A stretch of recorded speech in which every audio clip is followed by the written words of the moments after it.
నంద్యాల జిల్లాలో మానవత్వాన్ని తట్టిలేపే ఓ ఘటన వెలుగు చూసింది.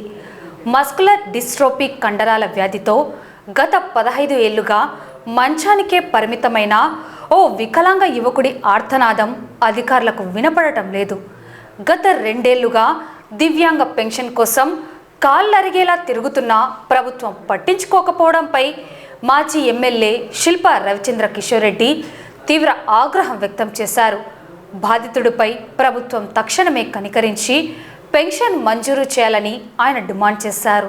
నంద్యాల జిల్లా కామినేనిపల్లె గ్రామానికి చెందిన లక్కా మోహన్ అనే యువకుడు 2011వ సంవత్సరం నుండి మస్కులర్ డిస్ట్రోఫీ అనే తీవ్రమైన కండరాల వ్యాధితో బాధపడుతున్నాడు.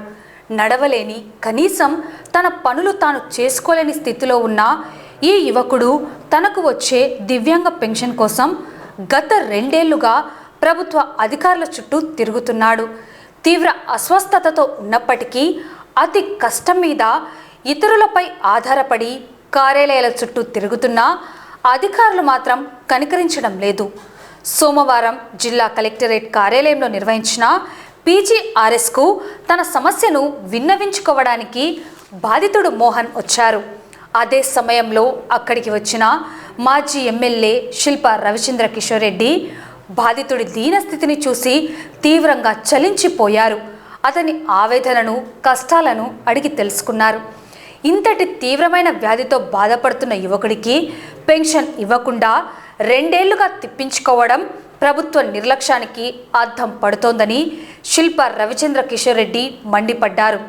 ఇప్పటికైనా ప్రభుత్వం, జిల్లా యంత్రాంగం స్పందించి మానవతా దృక్పథంతో లక్కా మోహన్కు తక్షణమే దివ్యాంగ పెన్షన్ మంజూరు చేసి ఆ కుటుంబాన్ని ఆదుకోవాలని డిమాండ్ చేశారు. మస్కులర్ డిస్ట్రోఫీ తోటి బాధపడుతున్నటువంటి వ్యక్తి కనీసం మాట్లాడడం, తలకాయ ఊపడం తప్పితే ఆయన ఒంట్లో ఒక్క పార్ట్ కూడా పనిచేసే పరిస్థితి కనపడటం లేదు. 2 సంవత్సరాల నుంచి తిరుగుతా ఉన్నాడు ఈ ప్రభుత్వం చుట్టూ. 2 సంవత్సరాల నుంచి పెన్షన్ ని పెంచండి అయ్యా అని చెప్పేసి, 2 సంవత్సరాలు దాని వెరిఫికేషన్ అని చెప్పేసి, ఒక మనిషి నడవలేని మనిషిని ఆధునిలో వెరిఫికేషన్ చేసుకుని రా అని చెప్పేసి లెటర్ పంపిస్తారు ఈ ప్రభుత్వం. నేను వెళ్ళలేనయ్యా, నన్ను ఇంట్లో బాత్రూమ్కి పోవాలంటే కూడా నన్ను ఎవరో ఒకరు ఎత్తుకొని వెళ్ళి బాత్రూమ్కి తీసుకెళ్లాల్సిన పరిస్థితి ఉంది అని చెప్పేసి ఆయన అక్కడ ఏడుస్తూ ఉంటే, 2 సంవత్సరాల నుంచి ప్రభుత్వ ఆఫీసుల చుట్టూ తిరుగుతుంటే మాకు ఈనాటికి కూడా ప్రభుత్వం నుంచి మాకు ఆ కోడ్ రాలేదు, మాకు ఇంకా యాక్సెస్ ఇవ్వలేదు అని చెప్పేసి అధికారులు చెప్తా ఉన్నారు. ప్రభుత్వం ఏం చేస్తుందని చెప్పేసి మేము ప్రశ్నిస్తున్నాం. నిద్రపోతున్నారా అని చెప్పేసి మేము ప్రశ్నిస్తున్నాం. పైగా ఈ నియోజకవర్గంలో ఒక సీనియర్ మోస్ట్ మంత్రిగా ఈ రోజు పరిపాలిస్తా ఉన్నారు. ఒక్క పెన్షన్ ఇప్పలేరా అని చెప్పేసి మేము అడుగుతున్నాం. ఒక్క మనిషికి ఒక పెన్షన్ ఇప్పలేకపోతే ఈ ప్రభుత్వం ఎందుకు, ఈ ప్రభుత్వంలోని పెద్దలు ఎందుకు అని చెప్పేసి ఈ రోజు మేము ప్రశ్నిస్తూ ఉన్నాం.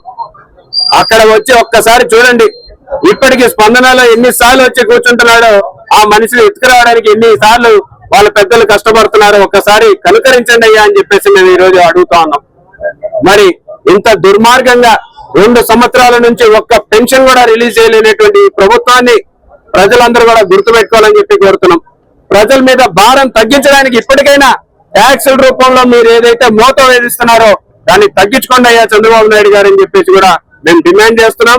కూటమి ప్రభుత్వ పెద్దలు ఎంతసేపు ఉన్నా సరే కేంద్ర ప్రభుత్వంలో మేమే ఉన్నాం, రాష్ట్ర ప్రభుత్వంలో మేమే ఉన్నాం, వేగంగా అభివృద్ధిని పరుగులు తీస్తామని చెప్పినటువంటి మాటల్ని గుర్తు తెచ్చుకొని కనీస బాధ్యతగా ఈ రోజు పెట్రోల్ ధరలు ప్రజలు అల్లాడిపోతున్నారు, వాళ్ళని కనికరించండి అయ్యా అని చెప్పేసి మేము కోరుకుంటూ ఈ రోజు వైఎస్ఆర్ కాంగ్రెస్ పార్టీ తరఫున డిమాండ్ చేస్తున్నాం.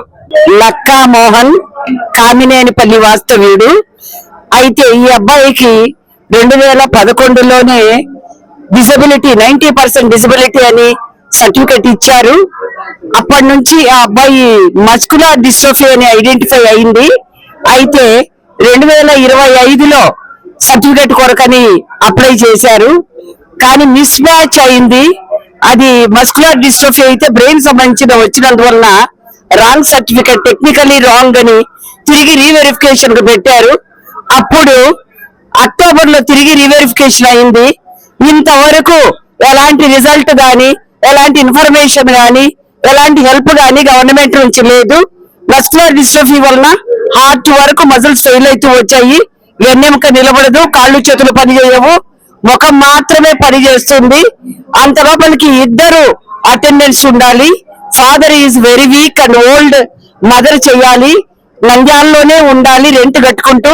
వచ్చే 6,000 పెన్షన్ ఏమాత్రం సరిపోదు. భోజనానికి గాని మందులకు గాని అత్యవసరంగా చాలా అవసరము. కాబట్టి గవర్నమెంట్ దయదలిచి ప్రత్యేకమైన కేసు కింద పరిగణించి ఈయనకి బెడ్ రైడింగ్ కింద 15,000 పెన్షన్ ఇవ్వాలని మేము ప్రజాముఖంగా, అంతేకాకుండా కలెక్టర్ ఆఫీస్ లో మేము ఈ విధంగా పత్రికాముఖంగా కూడా మేము తెలియజేస్తున్నాము.